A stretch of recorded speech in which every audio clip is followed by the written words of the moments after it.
en CDR Móvil. Estamos en Facebook Live.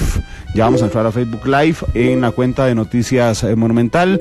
También vamos a estar en Twitter, @MonumentalCR. Este programa lo pueden escuchar esta noche a las 9:30 y lo pueden observar en reprise esta noche a las 8 de la noche a través de Canal 2. Así es que ya hemos arrancado el Facebook Live. Gracias a las personas que empiezan a unirse con nosotros. Hace 5 segundos lo iniciamos, así es que muchas gracias por estar con nosotros. La Asamblea Legislativa entrante ya está definida. Es una asamblea muy interesante, con menos fuerzas políticas que la que ocupa la actual Asamblea Legislativa, y sin duda alguna hablar sobre la relación que tendrá Fabricio Alvarado Muñoz o Carlos Alvarado Quesada con la nueva Asamblea Legislativa se las trae. Y es por eso que hoy invité a dos políticos muy avesados, ambos exdiputados, son nuestros analistas legislativos. Uno es don Belisario Solano. Don Belisario, bienvenido a Matices, ¿cómo le va? Gracias, un gusto saludarlo, don Randall. Gracias por estar con nosotros. Y el otro es don Alex Ibaja. Don Alex, bienvenido, ¿qué tal? Muy bien, gracias a Dios. Muchísimas gracias por la invitación y un verdadero honor estar aquí con usted, don Randall, y con don Belisario. Muchas gracias de verdad por estar aquí. Gracias a las personas que se suman ya a Facebook Live, a Yesen Campos, a Warner Antonio Vega, a María Sofía de Pizca, a Rosy Espinosa, a Walter Quesada, que nos observa en Facebook Live desde Orlando, Florida, a Ronald Ramírez, a Valeria Susana Morales Espinosa, a Ronald Ramírez, a Carlos Lizano, a Carlos Alonso Soto, a Ana Aguilar Fonseca. Gracias a las 100 personas que ya, bueno, en un minuto logramos 100 a través de Facebook Live. Digo, sería un pésimo periodista si no les pregunto antes cómo ven la situación para este domingo en la segunda ronda electoral, don Belisario. Cierre infarto. Parece que aquí va a pasar algo similar a lo del TLC en su momento. Parece que un voto por mesa puede ser representativo. Hay una campaña en este momento que subyace y que está muy intensa, muy silenciosa. El hecho de estar en la Semana Santa nos mete no en 3 días de reflexión, sino casi en una semana completa. Habrá que esperar el cierre hoy, me parece, ya de la parte de debates.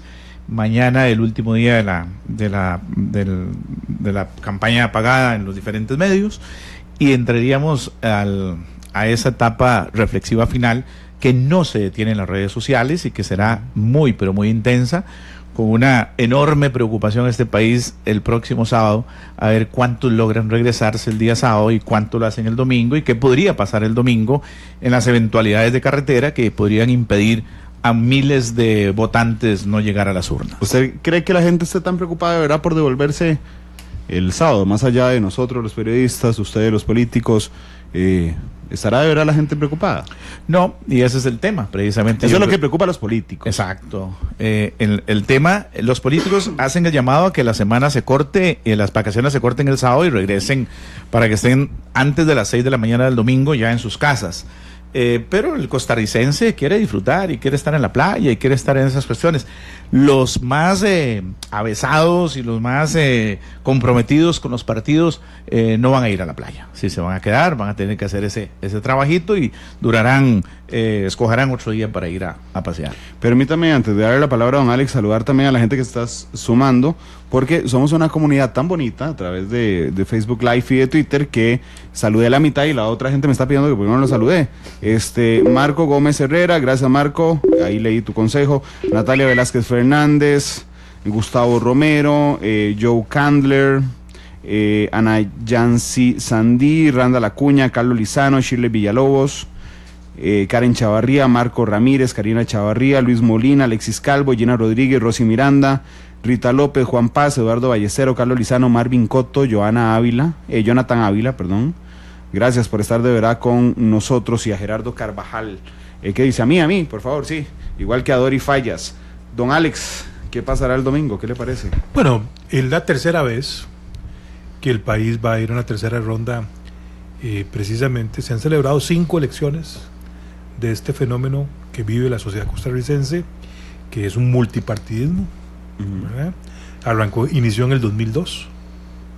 Ahí ya se dio un comportamiento distinto, y no veo por qué esperar una situación distinta a la segunda ronda del 2002 y a la segunda ronda del 2014, que las dos nos enseñaron que no votan la misma cantidad de personas en la primera ronda que en la segunda.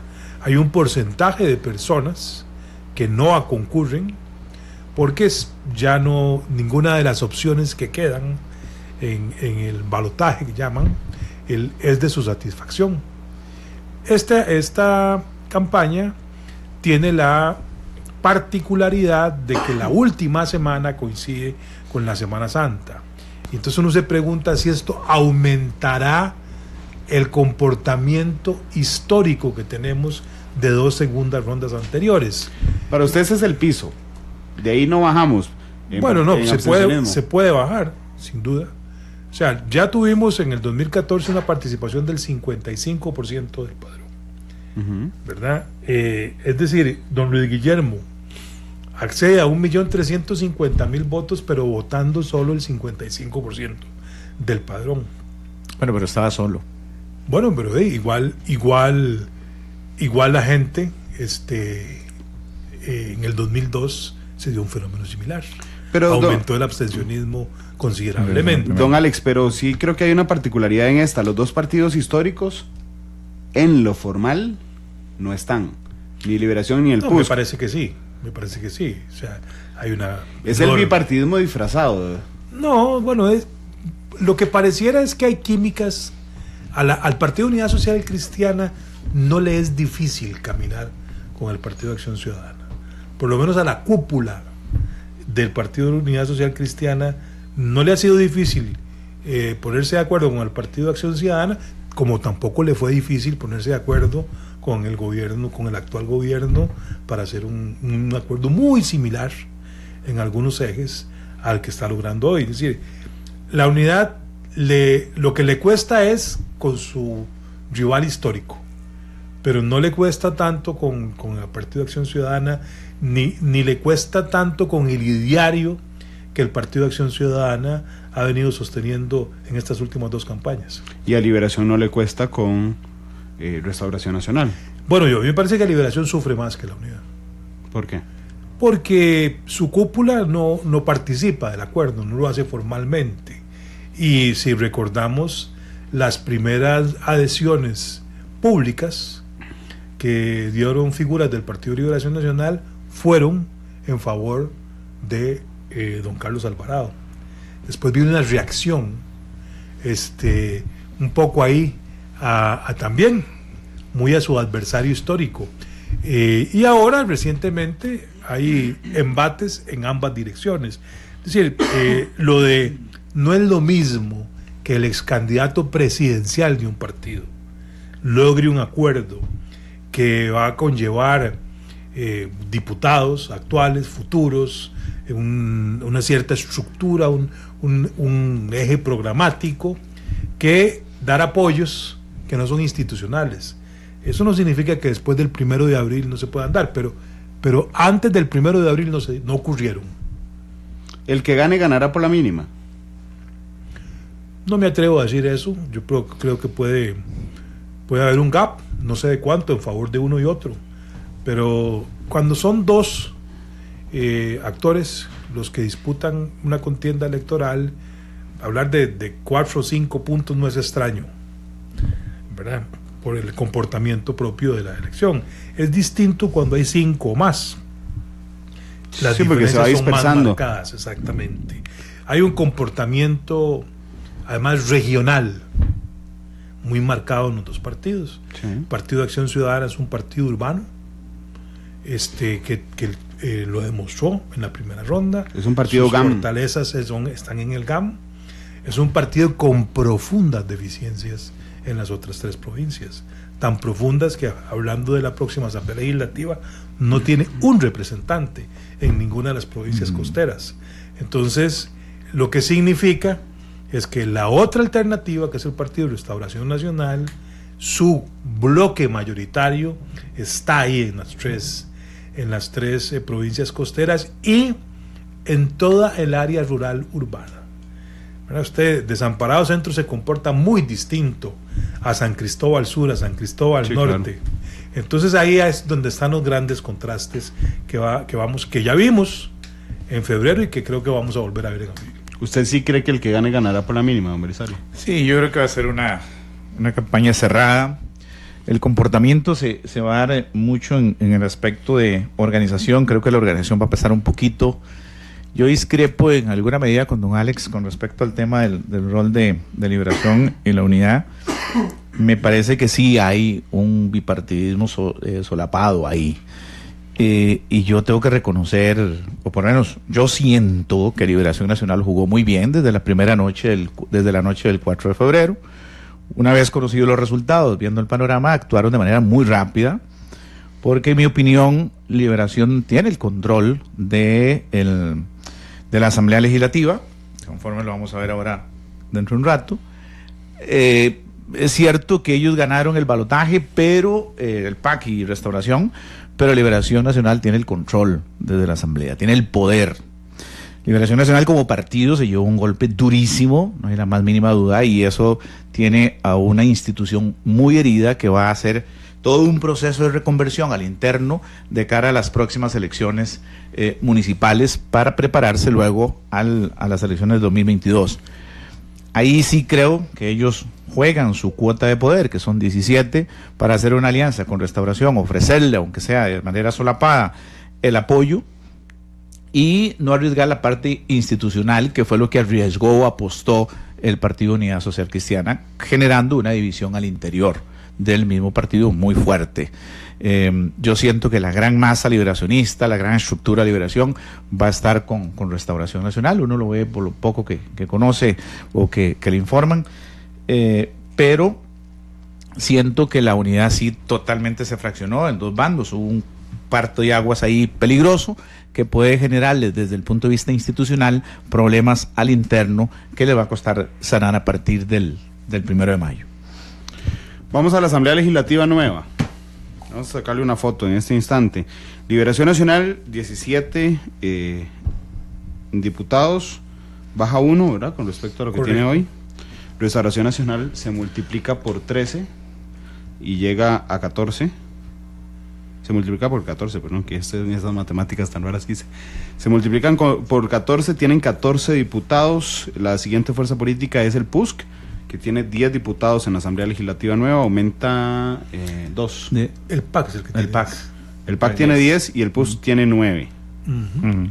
Voy a volver a hacer la foto, ¿les parece? Para no enredar a nadie. Liberación tiene 17, es uno menos que lo que tenía en esta Asamblea Legislativa. Restauración Nacional tiene 14, tenía 1. El PAC tiene 10, tenía 13 en principio. El PUSC tiene 9, sumó 1. El PIN tiene 4, no tenía nada. El Republicano tiene 2, no tenía nada. Y el Frente Amplio tenía 9 y tiene 1. Las demás fuerzas políticas desaparecen. Esa es la Asamblea Legislativa que entrará el 1 de mayo. ¿Cómo ves esa Asamblea Legislativa, Alex? Hay menos fuerzas políticas que en esta. Primero decir eso, que la mayoría de los que opinamos de previo al febrero nos equivocamos, porque no recuerdo a ningún analista decir que iban a haber menos fracciones de las actualmente, ¿verdad? El fenómeno de la primera ronda cambió lo que se estaba viendo inclusive en la mayoría de los sondeos de opinión que uno veía. Menos actores siempre en una conformación multipartidista, pero son menos actores. Voy a serle sincero, solo una persona, una de todas las que entrevisté antes de las elecciones, me dijo que iban a haber menos fuerzas políticas, y es Francisco Antonio Pacheco. Es el único que me dijo aquí que él proyectaba que hubieran menos fuerzas políticas. Sí, bueno, y ahora hay 4 bancadas con un peso relativo importante, ¿verdad? Liberación Nacional, Restauración, Acción Ciudadana y Unidad Social Cristiana van a ser como los 4 actores. Y bueno, ahí digamos hay formas de ver este ajedrez, ¿verdad? Y bueno, obviamente que mucho depende de qué ocurre el próximo domingo 1 de abril, porque digamos la apuesta que hace el acuerdo que firma don Rodolfo Pisa con don Carlos Alvarado es hacer un equilibrio automático, en decir, aquí hay un bloque que ya tiene un tamaño que es un tamaño muy respetable. 19 diputados. Bueno, por lo menos a eso aspira. No sé si ya el tema del tema interno de cada bancada después de este 1 de abril es tal vez el primer tema a analizar. Es qué ocurrió con las bancadas después del 4 de febrero. Han ocurrido cosas. Una muy relevante es que una bancada, su líder, su candidato, sale del partido, que es el caso de Integración Nacional, y asume un liderazgo, una persona con experiencia que ya había sido diputado, que es el presidente de ese partido, y que bueno, ¿cuánto va a cohesionar? ¿Se van a mantener esos 4 diputados? ¿Qué dirección van a tomar? ¿Verdad? Hay uno por lo menos del PUSC, uno, que yo sepa que no está de alguna forma rubricando el acuerdo de don Rodolfo Pisa. Yo entiendo que creo que es más de uno. Bueno, pero eso sabe más que yo en eso. Pero eso es parte, digamos, de la tarea que tienen que hacer el 2 de abril. El Partido Unidad Social Cristiana, como lo logró en alguna medida durante estos 4 años, a pesar de que existían diferencias entre su bancada, logró mantener los 8 diputados en los momentos claves unidos. En otros se fraccionó. Vamos a ver si se va a mantener esa práctica, porque eso hace mucha diferencia en el posible armado de gobernabilidad de la próxima Asamblea Legislativa. Y lo otro es que hay otro hecho relevante, que es con el Partido Restauración Nacional, que el propio, no sé, 4 o 5 días de haber ocurrido la primera ronda, dice, bueno señores, aquí nada a la libre, aquí 0 declaraciones, aquí todo el mundo a estudiar, vamos a meternos en un proceso interno de preparación para llegar a la Asamblea Legislativa. Eso no es usual, ¿verdad? Y vea que se ha mantenido ya casi por 2 meses. Es una fracción que cuando se le toma una foto es porque está reunida formalmente, no son la mayoría de sus integrantes, los voceros del partido, los que están al frente de la organización política. Básicamente se ha reducido la presencia de la fracción en el diputado de Bendaña y en el diputado Prendas, que son los que han venido atendiendo a la prensa. Así es. Los otros 12 diputados, los 2 que tenían experiencia. Así es. Los otros están en un proceso de formación. Bueno, eso, digamos, da una seña de que pareciera que la fracción de Restauración Nacional va a llegar unida, sólida, que ha acatado el liderazgo que ejercen sobre ella. Eso hace una diferencia muy importante, porque tienen un tamaño que, sumadas a cualquiera de las otras bancadas, pueden generar mayoría simple, y eso es un dato muy relevante. Dice Jorge Morales en Facebook Live: es difícil que Restauración Nacional se mantenga sin fisuras, es un grupo muy disímil. ¿A usted le parece disímil? A mí tal vez de todos los grupos es el que me parece con más similitudes. Su comportamiento hasta hoy muestra todo lo contrario. ¿Sí? Muestra una disciplina absoluta, total. Don Belisario, no sé qué le parece esta Asamblea Legislativa nueva. Yo creo que efectivamente el péndulo se va a mover más fácil dependiendo de cómo se quieran golpear. Insisto en que Liberación va a llevar a la iniciativa en el manejo de la agenda parlamentaria. La conformación o el pacto que existe por debajo, si es que le podemos llamar pacto, convenio o negociación, que exista de esos 31 legisladores, van a ser muy disciplinados por 2 razones. Por un lado, Liberación Nacional es un partido sumamente disciplinado y actúa como fracción, y los diputados son muy respetuosos, y la gente que llevan por ahí va en esa línea de mantener una fracción monolítica.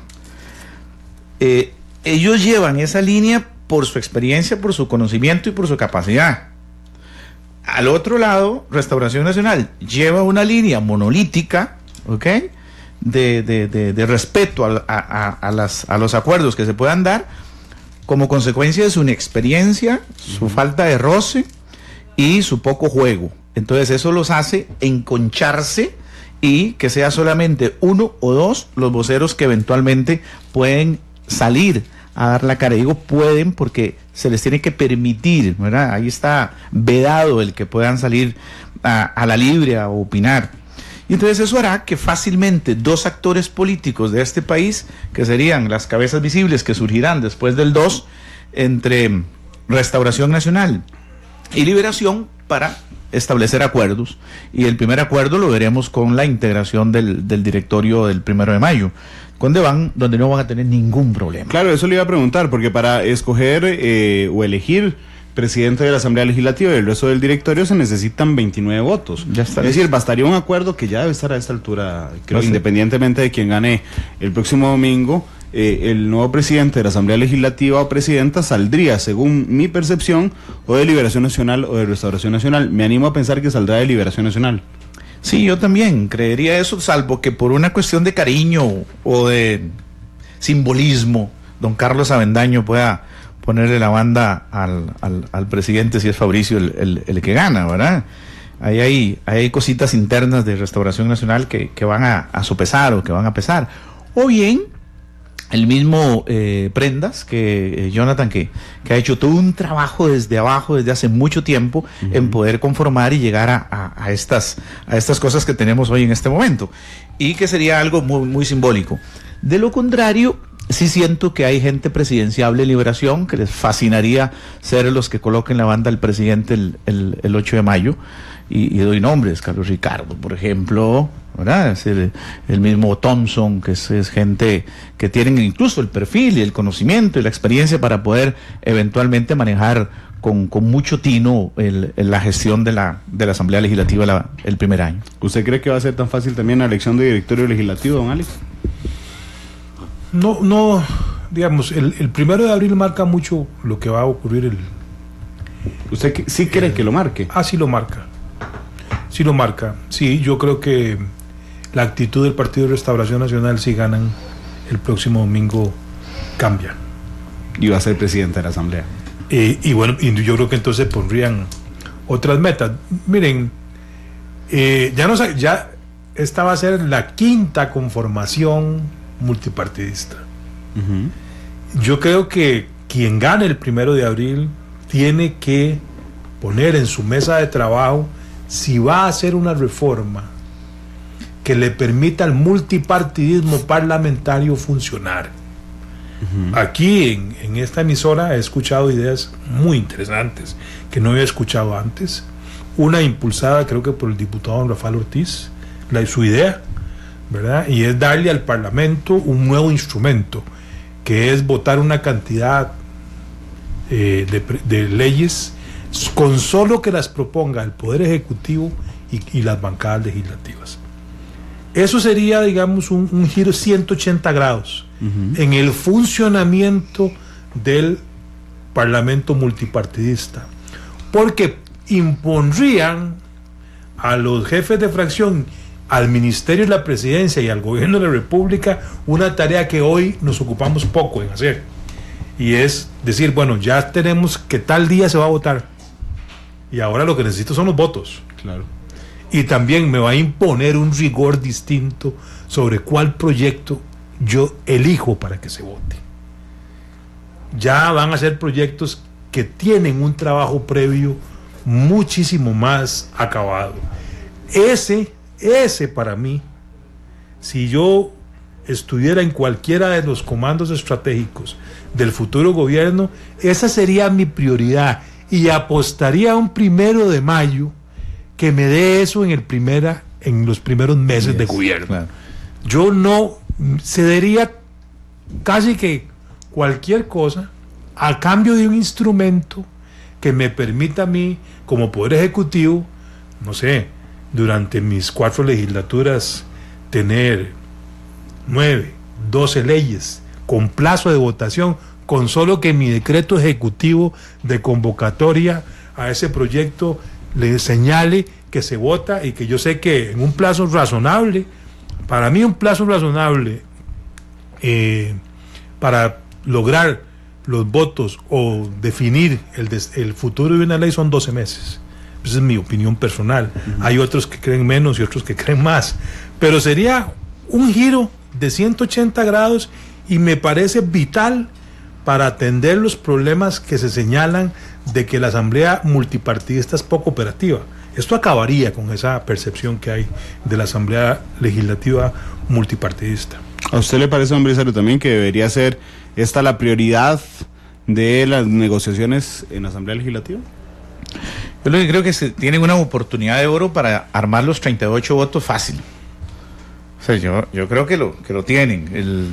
Depende de quien pueda articular. Yo digo que lo tienen más pensando en que eventualmente Fabricio pueda ganar, porque pareciera que él tiene más reserva política ahí, ¿verdad? Más colchoncito para poder hacerlo. Carlos tendría que reestructurar todo a partir del lunes y reconformar lo que ellos han hablado de un gobierno de unidad nacional, es como ellos lo hablan, ¿verdad? Sobre la base de partir proporcionalmente el queque. Esa es la tesis de ellos, con posición de veto. Okay, si el partido Unidad tiene 9 diputados, pues tantos ministerios, y el otro republicano tiene 2, pues tantos presidencias ejecutivas, y en ese concepto de poder repartir el queque entre todos, me suena interesante. ¿Por qué? Bueno, porque el Ejecutivo, don Carlos, se dejaría siempre el poder de veto. A usted no me cumplió, que por favor dígale a don Randall, que es ministro de tal, que vaya listando sus maletitas porque te vas. Okay. Esa es una dinámica que han ofrecido los del PAC muy interesante, ¿verdad? De conformación del ejercicio del poder político desde el Ejecutivo, pero tomando como base la distribución del Legislativo. Y eso lo vamos a ver el lunes. Ya a partir del lunes cuando vamos a poder conformar. Son dos cosas distintas que yo veo. Uno es la conformación que ha ordenado, que ha dicho el PAC, que podría darse repartiéndose que en proporción a las curules que se existan. Yo eso no sabía que estaba. ¿No? Le soy sincero, ¿no? No, pues bueno, ok. Una primicia. Una primicia, don Belisario. Ok, vea qué interesante, ¿verdad? Porque ellos hablan de un gobierno de unidad, pero ¿cómo es que lo conformarían? Se conformaría ese gobierno de unidad en proporción a las bancadas que eventualmente al poder político de cada partido pueda tener, dejándose una posibilidad de veto, lo cual me parece interesantísimo, y yo estoy totalmente de acuerdo. Ok, no sé, Alex, ¿qué pensará de esa forma? Sabiendo que el presidente Alvarado, Carlos, tendría ese poder de mando, de control, diciendo, no me está cumpliendo tal partido en la asamblea, necesito cambiar tal ministro, ¿ok? Se ve el partido, se está saliendo, y él podrá ir jugando en ese escenario para poder entonces llevar la iniciativa y ejercer de manera efectiva el control, el poder político. Y si se da por restauración, ahí se va más fácil, porque tenemos 31 de arranque, más los 9 de unidad que podrían ser, o los otros 4, 2 y 1, que ellos podrían armar los 38 fácilmente para una reforma al reglamento legislativo que permita una funcionalidad mayor de este primer año legislativo. Alex hablaba de 12 meses como para madurar el proyecto y poder hacerlo. Sí, yo estoy totalmente de acuerdo con Alex en el sentido de que por cada periodo legislativo debería darse la oportunidad al gobierno de sacar tantos proyectos, tantas leyes. Imagínense, conforme tenemos hoy la distribución de periodos ordinarios y extraordinarios, ustedes saben lo que significaría para un gobierno poder decir ahora, el 1 de agosto del 2018, yo quiero que me voten estos 3 proyectos de ley, y que su plazo de votación no va a ir más allá que el próximo agosto del 2019. La asamblea los agostos los dedicaría a conocer los asuntos de prioridad del Poder Ejecutivo. Bueno, votar no significa aprobarle, ¿verdad? No. Es llegar al momento de dar por discutido y de someter a votación. Esto lo vemos continuamente en otros países que tienen sistemas parlamentarios o bicamerales, en el caso de los Estados Unidos, en donde hay ciertos temas que el Ejecutivo fija para que se voten, no necesariamente, y entonces el Ejecutivo se autoimpone el ejercicio político de conseguir los votos, y ahí se dan las negociaciones que tengan que darse para lograr esos objetivos. Yo para complementar lo que ha manifestado don Belisario, adicionaría que cualquiera de los que gane, de las 2 opciones que ganen, vamos a ver figuras de los 2 partidos de más tradición de Liberación en la Unidad en el gabinete. ¿Verdad? Tal vez un poco la diferencia la ha marcado don Rodolfo Pizarro dar un paso adelante. Inclusive a la pregunta directa de don Randall en su momento, de que si aceptaría una posición en el Poder Ejecutivo, la respuesta es que podría considerarlo. Eso es un factor que hace una gran diferencia, pero tampoco puedo negar que figuras de Liberación Nacional puedan ocupar cargos de relevancia en un gobierno del Partido de Acción Ciudadana. Y también estoy seguro que si don Fabricio obtiene los votos suficientes para ser presidente de la República, va a poner en el Poder Ejecutivo figuras del Partido de Liberación Nacional y figuras del Partido de Unidad Social Cristiana, entre otras agrupaciones políticas. Claro, porque además ayer estaba conversando con un representante de cada uno de los partidos. Estaba Eduardo Solano aquí del PAC y Laura Fernández, que es asesora hoy de Fabricio Alvarado, en el sentido de que los dos pretenden formar un gobierno de unión nacional o de unidad nacional. Pero la unidad nacional no solo incluye a los que perdieron en primera ronda, sino a los que vayan a perder en segunda ronda. De alguna forma va a tener que tender puentes para darle, si gana la Restauración Nacional, campo, inclusive al PAC en algún momento, como si gana el PAC va a tener que darle indudablemente campo, si mantiene el discurso del gobierno de unidad nacional, a Restauración Nacional, ¿no, Alex? Es correcto, a mí me parece que esa es una puerta que no pueden cerrar según el discurso que han sostenido hasta hoy, ¿verdad? Inclusive en los debates recientes de tanto don Carlos como don Fabricio no han cerrado esa posibilidad de llamar, en caso de ser ganadores uno u otro, a figuras de esta segunda ronda a formar parte de su gobierno, lo cual me parece que está dándonos una señal de que hay una aceptación. Cuando uno acepta, como que madura, como que entiende cuál es el entorno, y yo creo que ya estamos compenetrados con que Costa Rica se convirtió en una democracia de partidos, pero multipartidista. Y ya ahora sí, como que escucho a todos los actores políticos como aceptando esa realidad, y que parte de esa realidad es conformar gobiernos con participación, ojalá de todos, pero la gran mayoría por lo menos de partidos representados en la Asamblea Legislativa. Bueno, es que si no era ahora no había cuándo, porque digamos las voces esas de que regresar al bipartidismo, más allá de que según la opinión de don Belisario efectivamente estén los dos detrás de los candidatos actuales, según la posición de don Alex no tan así, lo cierto es que formalmente es la primera vez desde 1949, por ejemplo, que Liberación Nacional no tiene opción a la presidencia de la República. Así es que si no es ahora que lo iban a aceptar, pues no sería nunca. Bueno, además hay que ver el tamaño de los partidos políticos de hoy. Sí. ¿Verdad? O sea, las bases. Ahora sí es cierto que estamos hablando de el pequeño más alto.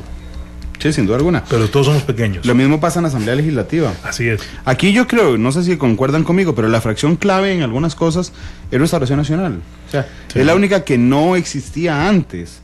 Y él, bueno, y tiene un tamaño, y tiene un tamaño enorme, digo, tiene un diputado más que el actual partido de gobierno. Imagínese. Entonces, muy relevante el número. Ajá, cuando usted digamos, si Liberación Nacional logra acuerdos con Restauración, tiene mayoría, simple, listo, se acabó. Todavía si le suma al PIN más el republicano, le faltaría un solo voto, que don Belisario me decía más temprano, fuera del micrófono, podría salir del PUSC y tener 38 votos perfectamente, Liberación Nacional y Restauración Nacional.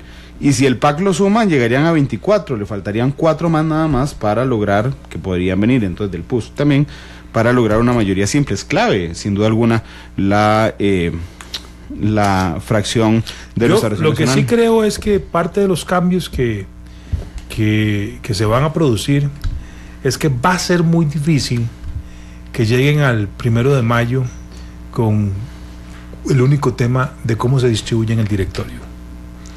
No hay margen para para que sea nada más una repartición de cargos. Los dos se han autoimpuesto, los dos partidos que participan en la segunda ronda se han autoimpuesto una agenda que tienen que responderle al país el 1 de mayo, y tienen que hacerlo con la integración de un directorio legislativo que garantice que los temas esenciales que han promulgado para hacer un gobierno de unidad o de acuerdo nacional se va a llevar a cabo. Lo que yo inclusive hasta no descarto que depende de la coyuntura y el entorno político y mediático, los obligue a poder llegar a un acuerdo mucho más amplio de que haya un ganador y un perdedor en el caso de Acción Ciudadana y Restauración Nacional. Yo no descarto la posibilidad de que las 4 primeras fuerzas puedan llegar a un acuerdo, porque es importante hacer cambios al funcionamiento de la Asamblea Legislativa para poder acometer con los retos que el país le impone a un parlamento multipartidista. Hablemos de lo interno de las fracciones, iniciando desde la más chiquitica, que por cierto ha perdido toda la fuerza de negociación, por lo menos de lo que hemos hablado aquí, es la del Frente Amplio, José María Villalta. ¿Cómo llega Villalta a esa Asamblea Legislativa, empresario? Bueno, como hormiga en el popi ahí, feliz de la vida, porque en alguna medida él va a tratar de ser el Otto Guevara de esta, ¿ok? Le van a heredar... ¡Qué ironía! Sí. Bueno, no quise decirlo así. Yo sí, ¿qué vamos a hacer? Okay. Pero ese es el rol que va a jugar Villalta, ¿verdad? Y que lo sabe hacer muy bien también. No es un tipo que... Bueno, cuando fue diputado solo. Sí, exacto, y brillante, fue un buen diputado. No podemos quitarle el mérito a él. Y yo sé que el tipo lo va a hacer de manera brillante también. Entonces, ya está, me imagino, preparando el carretillo de emociones para todo el tema fiscal y todas las reformas, porque mucho de eso va a quedar para el otro lado, ¿verdad? Para después del 1 de mayo. Y ahí el panorama va a ser totalmente distinta. Entonces, el Frente Amplio llega a quedarse ahí en el purgatorio, a tratar de ver cómo puede reencontrarse con sus raíces a nivel nacional, de cara a fortalecerse hacia las próximas elecciones municipales e intentar reverdecer ahí de nuevo luego de este fracaso rotundo que tuvo en estas elecciones. Pero eso será de cara a la gente, o sea, de cara, eso será José María Villalta de cara al elector. Pero lo cierto es que tienen poco que ofrecer para negociar en lo interno de la Asamblea Legislativa. Va a jugar solito, salvo que gane el PAC. Si el PAC gana, la cosa es diferente, ¿verdad? Él tiene el inmenso reto de evitar que cambie las reglas del juego parlamentario. Así es. ¿Por qué? Porque el Parlamento costarricense, por lo menos de su época bipartidista, diseñó las normas para que si no hay acuerdo no se vote. Así es. Y ahora viendo el multipartidismo, y ahora en el multipartidismo, y esto, el maestro, el que mejor lo explotó fue don José María Villalta cuando fue diputado, que es aquí, si no hay casi unanimidad, o por lo menos, si no cuentan conmigo no se vota. ¿Verdad? Que es en alguna medida, en algún momento, lo mismo lo practicó el actual diputado Guevara Gut, y en otras oportunidades otras figuras. Pero si la Asamblea da el paso a que ya el juego es que no se vote, sino se vota y cada quien tiene que buscar sus votos, ¿verdad? La lógica del diputado Villalta cambia radicalmente, ¿verdad? Si no cambian el reglamento, vamos a ver a un diputado muy similar al que vimos en el periodo presidencial en que ejerció la primera diputación, pero si cambia, va a tener que su forma de actuar varía dramáticamente, va a tener que buscar hacer un control político parlamentario de los temas éticos muy fuerte, y además va a tener que imponer una agenda ideológica que no necesariamente tiene que exponerla si no hay reforma al reglamento. Claro. Entonces ahí él se enfrenta a dos realidades, y habrá que ver qué tan sólido es un acuerdo que pueda tener con el Partido de Acción Ciudadana, o qué tan sólida es la comunicación con la futura bancada del Partido de Acción Ciudadana. Vamos por la del republicano social cristiano, Alex. Bueno, me parece que es una bancada que no veo que tenga problemas a lo interno, ninguno. Creo que está por la gobernabilidad, en principio.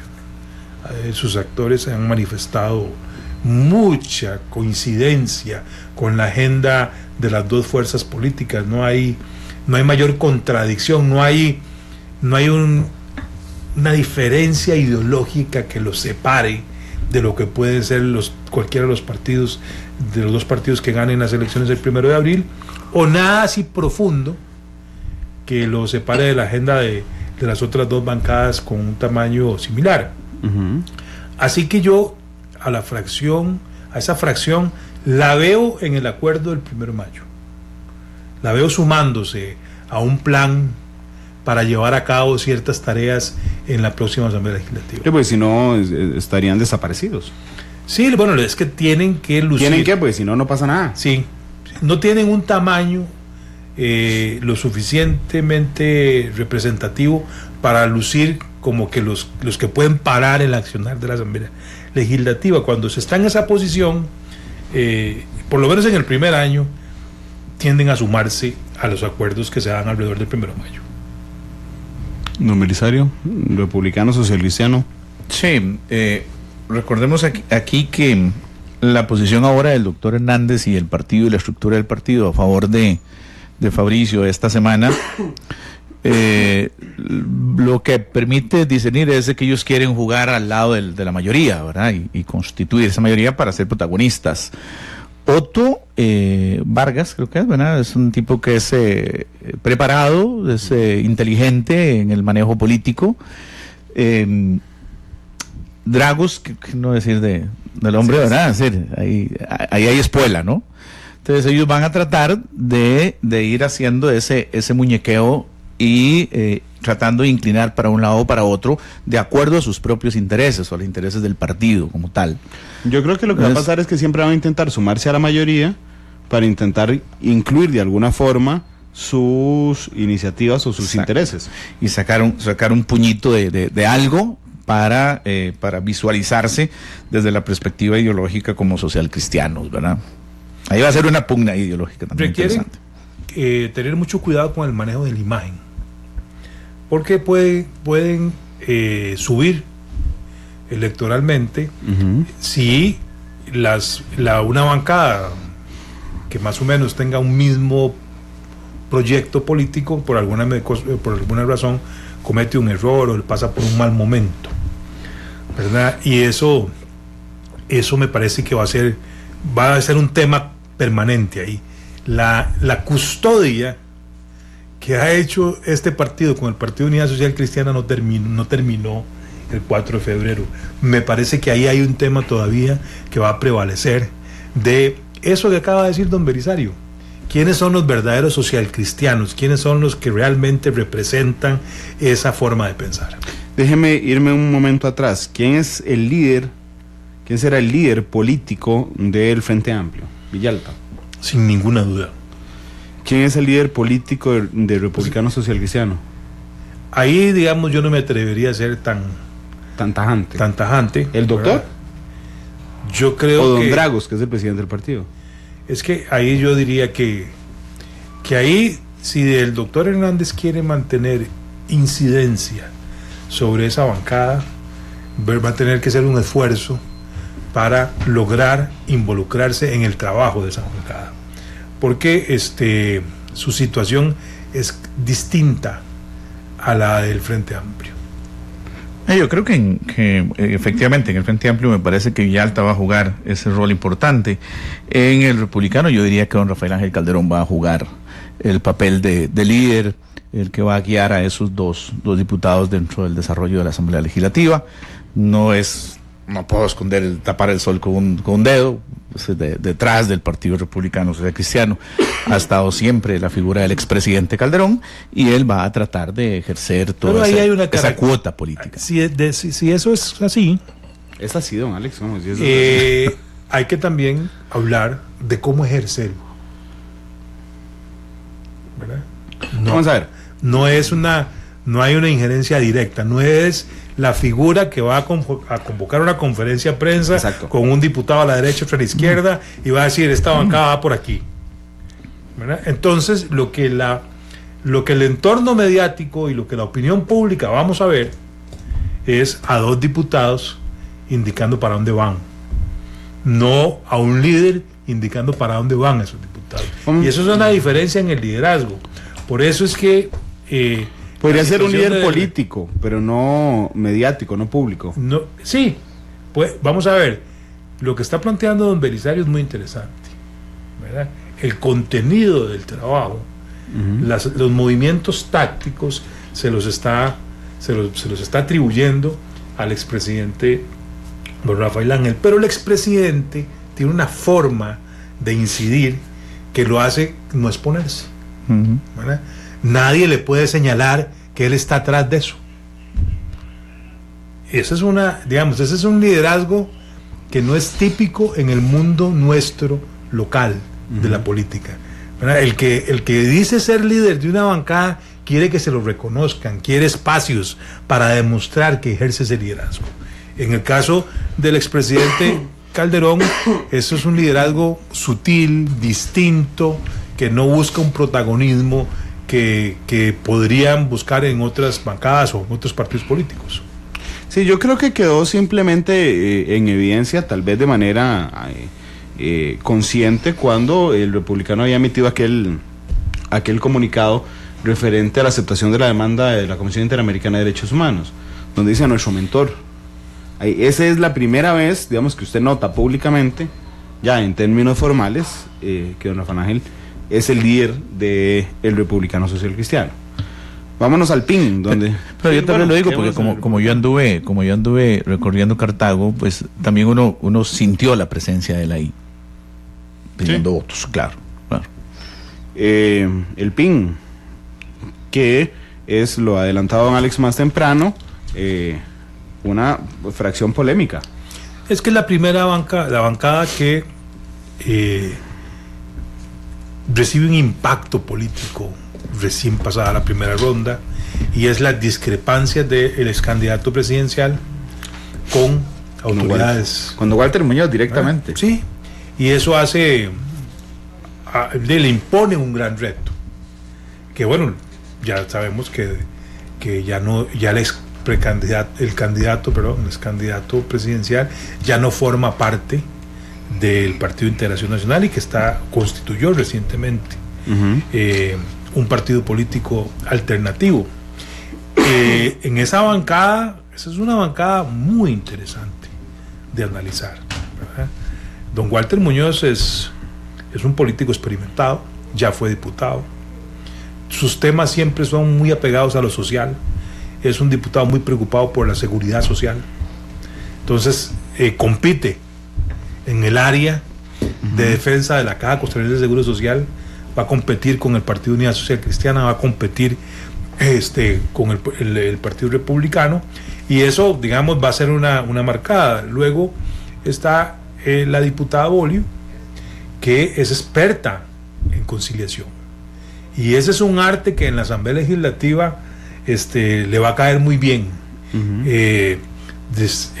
Su apellido, aquí don Belisario, que es de tierras cartagas, lo conoce bien, es un apellido diabolengo político, está impregnado en la historia política costarricense.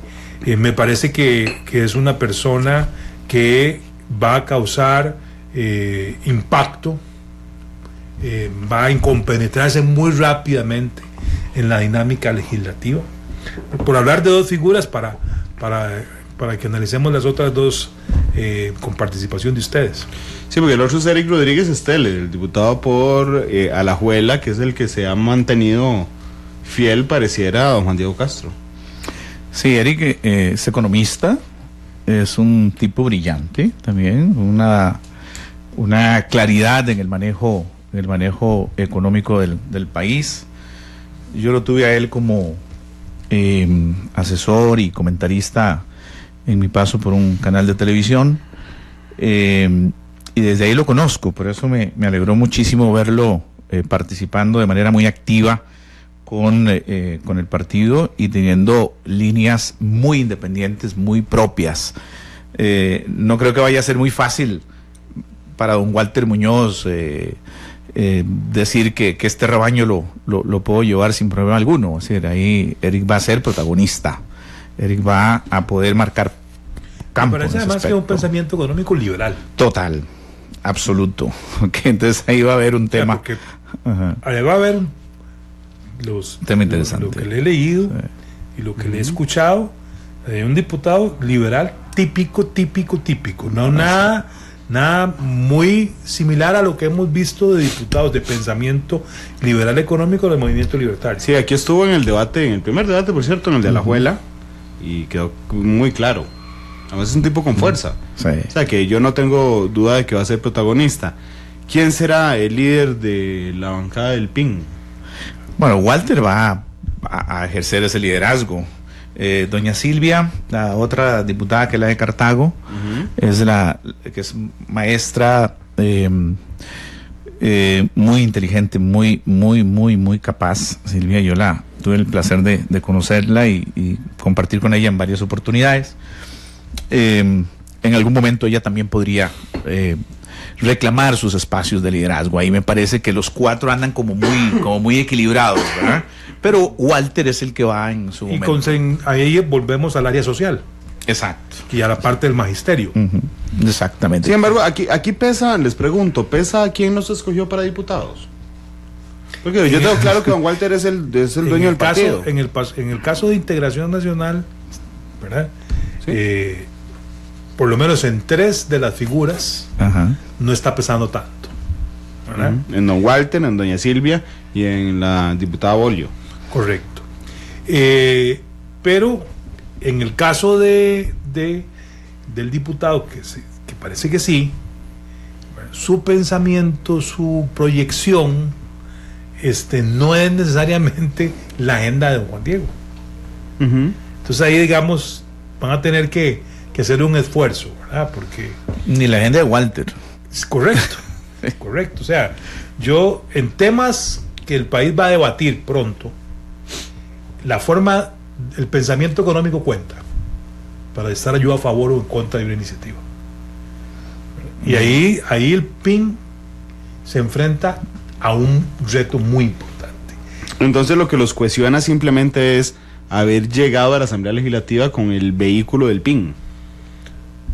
Es que ideológicamente, luego ya de escucharlos, parece que no se armaron a partir de un proyecto político ideológico. Se armaron alrededor de Juan Diego Castro. Sí, y no necesariamente alrededor, digamos, de una forma de ver las finanzas públicas. No, de su figura, de la figura de Juan Diego Castro. Así es. Excepto don Walter. Bueno, sí, yo creo que también. Sí, claro. No, tal vez más consciente de todos. Vamos a ver. No, sí, pero vamos a ver. A lo que me refiero es que los otros se agrupan en torno a don Juan Diego. Don Walter, voy a usar un verbo muy fuerte, usa a don Juan Diego Castro para que su partido tenga la proyección que tuvo.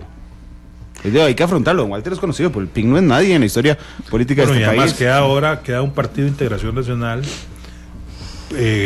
con recursos suficientes para hacer un trabajo partido. Para seguir siendo alguien. Sí. Por eso, pero podemos afrontarlo de la manera más sincera. El PIN, excepto por don Walter, no ha sido nadie en la historia política de este país. Bueno, el PIN es don Walter. Sí, el PIN es don Walter. Lo que pasa es que ahora viene, en un momento irrumpe la figura de don Juan Diego Castro, a finales de noviembre del año anterior. No recuerdo a nadie que no dijera con quién iba a disputar la segunda ronda don Juan Diego Castro.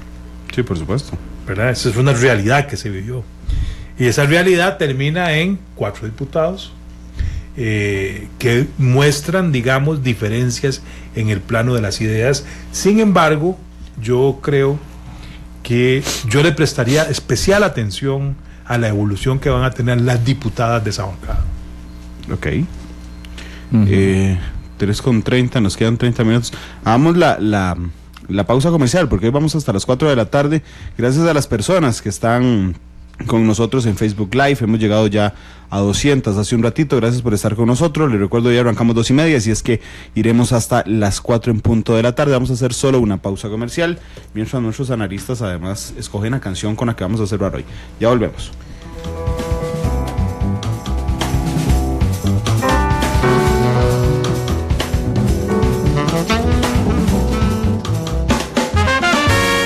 Porque la realidad tiene muchos tonos, matices.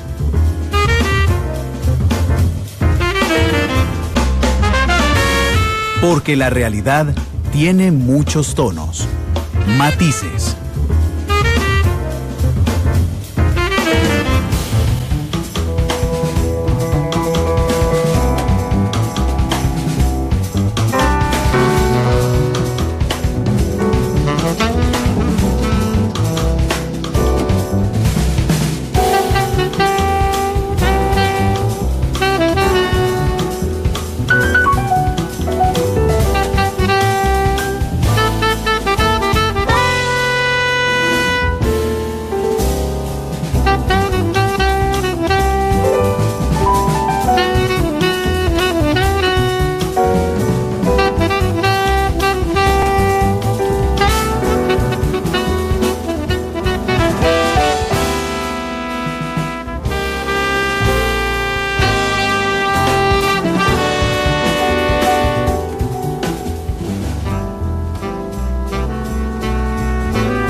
De la tarde con 37 minutos. Gracias por estar con nosotros en Matices. Es que vieran lo interesante que estaba la conversación en el corte comercial. Nos faltaban algunas bancadas y mandé a corte antes al propio porque el PUSC tiene una característica, que es la bancada que sigue por analizar. Su candidato presidencial, en este caso Rodolfo Pisa, no tuvo injerencia en la escogencia de sus candidatos. En ninguno. Es decir, así es, por la forma en que el partido elige candidatos, él no tiene ninguna injerencia. Entonces, yo podría decir fácilmente que la fracción del Frente Amplio en el 4 de febrero fue la fracción de don Edgardo Araya, la del Republicano, la del Doctor, la del PIN, inclusive la de Juan Diego Castro, pero me niego a sostener que la fracción del PUS sea la de Rodolfo Pisa. Pero han convivido bien durante la campaña, hay que reconocerles eso. El Partido Unidad Social Cristiana... Pero una cosa es verla venir y otra es bailar con ella. Frase célebre del presidente de la República, don Alex. El Partido Unidad Social Cristiana ha vivido con esa regla interna. Ha aprendido a manejar esa realidad interna que es que las provincias son las que determinan quiénes son sus candidatos, y eso impide que haya una injerencia mayor de quien sea el candidato a la República. Pero durante estos 4 años, que es la misma realidad, el mismo candidato, han habido momentos difíciles, pero hay que reconocerles que terminaron juntos y que han incidido en temas neurálgicos para el país. La oposición que hizo la Unidad Social Cristiana a un incremento a la carga fiscal, como en algún momento se estaba proyectando, fue clave. Y hoy que la tasa del impuesto de valor agregado esté en 13, mucho se le debe al apoyo que le dio la Unidad Social Cristiana a una posición que de arranque siempre fue del Frente Amplio, que es que no se aumentaba la tasa del impuesto. Y eso lo han hecho en conjunto, o sea, ahí han funcionado los 8 bien.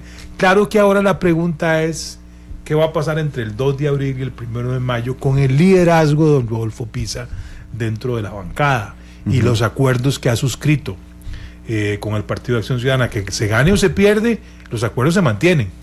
Sí. No pueden, es su plan de gobierno, no pueden cambiar el 2 de abril, ya no pueden decir que ese no es, ¿verdad?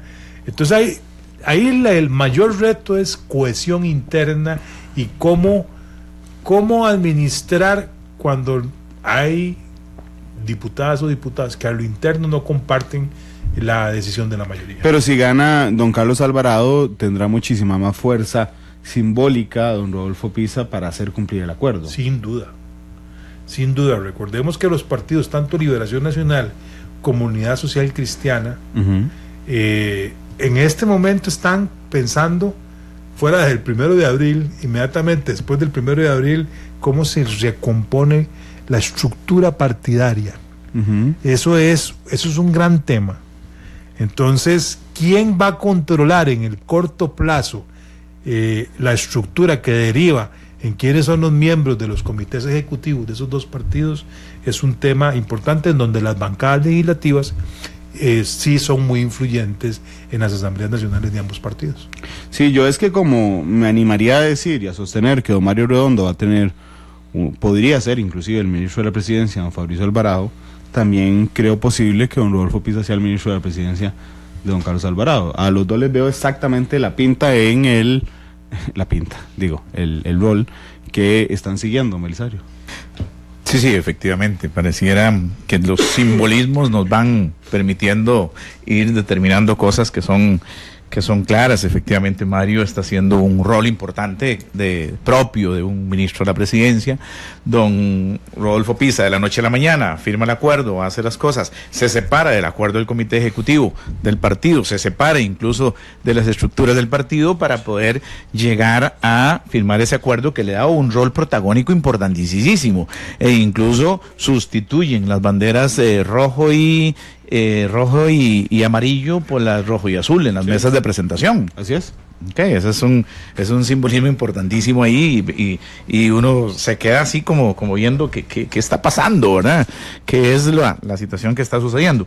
Claro que Rodolfo está apostándole todo de aquí al domingo. Él le apostó, me parece, que su carrera política así lo veo yo. Tan dramático. Sí, así lo veo yo desde una cercanía, digamos, de cuando ya uno anduvo por ahí por esos partidos o por ese partido, ¿verdad? Lo siento por lo que uno habla, por lo que uno escucha a dirigentes y gente de la Unidad Social Cristiana, que pareciera eso a abrir a partir de mayo ¿cómo se llama? Sí. Una lucha interna importantísima. Sí, también hay una figura que merece especial atención en la bancada del Partido Unidad Social Cristiana, que es don Pedro Muñoz, que ha tenido un papel protagónico en lo que ha sido los últimos años de vida del Partido Unidad Social Cristiana. Estaba en una posición clave, estratégica. Entonces es una persona que también tendrá mucho que decir en esa área. Creo que don Pablo Heriberto también es una figura que va a ejercer cierto liderazgo, sobre todo en representación de ciertos intereses del sector productivo, por venir de ahí, por ser un dirigente empresarial. Entonces es una bancada que va a ser muy importante. Su funcionamiento determina mucho de esto que hemos conversado, de si se puede o no se puede constituir una mayoría calificada para temas de fondo, para reformas importantes que requieran de esa mayoría, y además de reformas a lo interno. Yo sí estoy convencido que la reforma al reglamento, digamos, si se quiere hacer algo, ¿es ahora o nunca? Un giro de 180 grados en el funcionamiento, el Partido Unidad Social Cristiana incide mucho en qué tipo de reforma se puede hacer. Claro, pero independientemente cualquiera de los dos, y ojo que ninguno de los dos ha dicho que vaya a ocupar ese rol en un eventual gobierno, a mí me parece que la dinámica nos deja muy claro que podrían ser ministros de la Presidencia don Mario o don Rodolfo. Son personas conocidas por lograr acuerdos importantes, por ser bastante conciliadores. Nos quedan 7 minutos. Vienen de una misma escuela. Completamente. Que don Belisario la conoce muy bien. De la que viene don Belisario, que siempre logra acuerdos en los juicios. Nos quedan 7 minutos. La del PAC. ¿Qué les parece la fracción del PAC, don Alex? Muy interesante, una fracción. El PAC ha aprendido, ha evolucionado como partido político. El PAC es un partido de trayectoria, que ya entiende que su fracción parlamentaria es la cara del partido. No importa si sea gobierno o si sea oposición, ese es el brazo político por excelencia de un partido político, Y bueno, tiene figuras muy, muy, muy importantes, muy relevantes, de una gran formación política. Don Víctor Morales Mora, Indudable. hablando de escuelas políticas, de la misma escuela que don Mario y que don, Sí, de don Rodolfo. Sí, ese de los Exacto. acuerdos y las conciliaciones. Más es don recuerdo yo a mí que creo que don Víctor Morales Mora fue el primer presidente de la Juventud Social Cristiana Así es, y precandidato y fue precandidato de la unidad. Ministro Miguel Ángel diputado. Rodríguez, diputado de la unidad. Entonces, una figura de una trayectoria política, de las más, creo que es creo que no me equivoco, si es el que más trayectoria política de los 57 diputados tiene, en cuanto a años de estar cercano a la función y al ejercicio de la política costarricense. Por otro lado, hay un ex precandidato en esa bancada, que es don Welmer Ramos. Y es una persona que va a marcar el pensamiento económico Sin duda. del partido. Muy cercano a Don Otón, por cierto. Así es, fue el asesor económico de esa bancada. Ha sido un ministro que fue un ministro con posiciones muy interesantes del Partido Acción Ciudadana. A mí me que llama va a la haber una atención. confrontación con el diputado de Integración Nacional. Esos debates yo los voy a disfrutar mucho. Seguramente. Eso es un liberal clásico Versus con un don Welmer es conservador económico. de izquierda.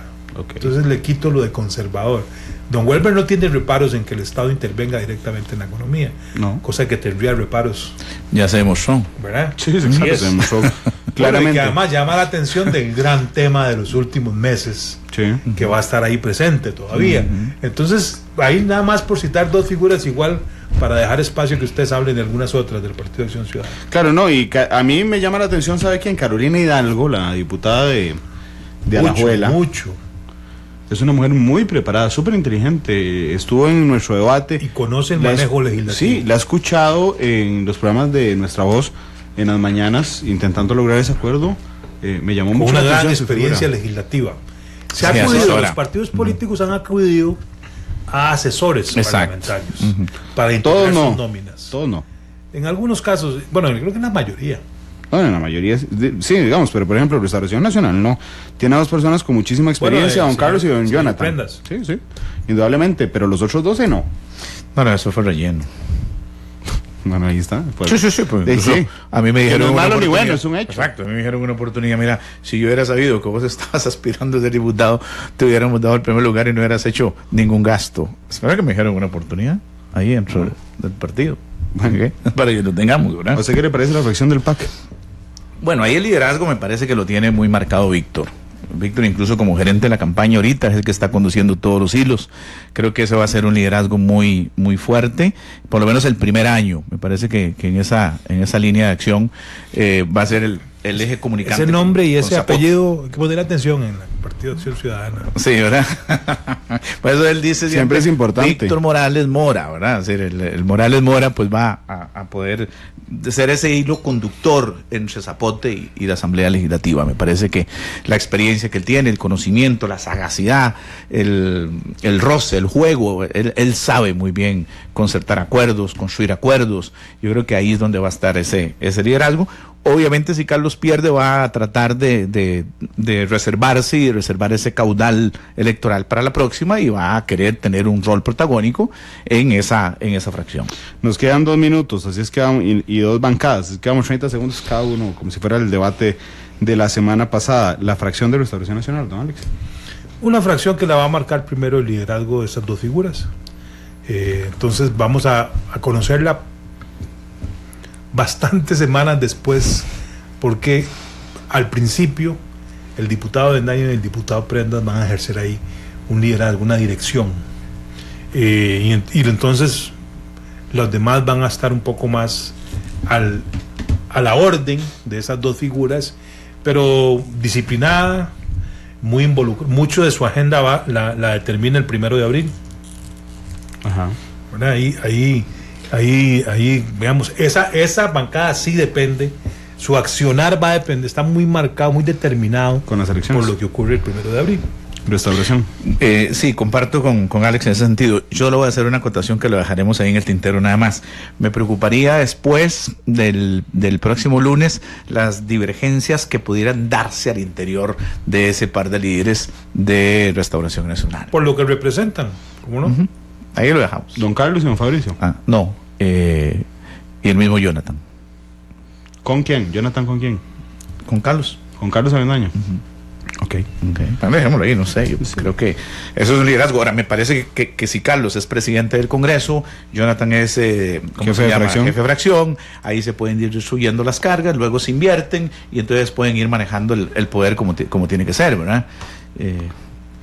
Pero vienen de grupos diferentes, eso es en específico. Nos queda corrientes, llaman eso los partidos políticos. Corrientes. Sí, diferentes corrientes. No, vienen de diferentes corrientes, don Carlos Avendaño y don Jonathan Prendas. Que Jonathan Prendas viene más o menos de la misma corriente de don Fabricio. Don Carlos no, pero exacto, tiene su espacio como presidente del partido. Y va a ser un gran diputado, Jonathan. Muy preparado. Seguramente, muy preparado, Jonathan. Muy preparado el tipo. Igual con experiencia legislativa. Sí, asesor muchos años. 3:51, nos queda un minuto. Liberación Nacional. Bueno, la fracción de Liberación fue una combinación, en el sentido de que hay figuras jóvenes que no han tenido la experiencia de estar en el ejercicio de un cargo de elección popular. Pero hay una fortísima como Franja Nicolás. Pero no en la dinámica parlamentaria, ha estado en la dinámica partidaria, ¿verdad? Y tienen una presencia de recambio importante que en sus disciplinas vamos a ir viendo evolucionar, pero igual tienen diputados de mucha experiencia, 3 diputados repitentes, el doctor Luis Antonio Aiza, don Carlos Ricardo Benavides y bueno, y el liderazgo de que como alcalde de la segunda ciudad más importante del país tiene Roberto Thompson, ¿verdad? También tiene figuras jóvenes, la economista me parece que va a jugar un papel estratégico, doña Silvia, me parece que es una figura que por la agenda que se le impone a esta Asamblea Legislativa relacionada con las finanzas públicas va a ejercer un liderazgo, no más entrando a la igual que la diputada de Limón, también de Liberación Nacional. ¿Cómo no? Don Belisario, Liberación Nacional. Sí, en ese yo, al igual que en el republicano, insisto que van a haber liderazgos externos que van a querer manejar ciertas líneas de acción.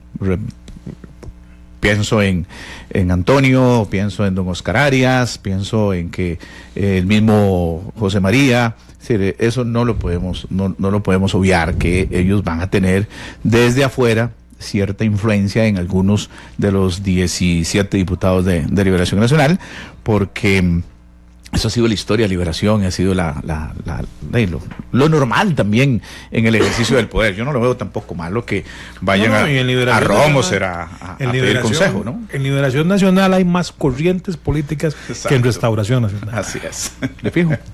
Gracias a los dos por estar aquí, don Belisario. No, a la orden, encantado. Don Alex, gracias. A ustedes, bien. Espero otra vez volver a contar con ustedes de cara al 1 de mayo. Claro, y ojalá el 1 de mayo también.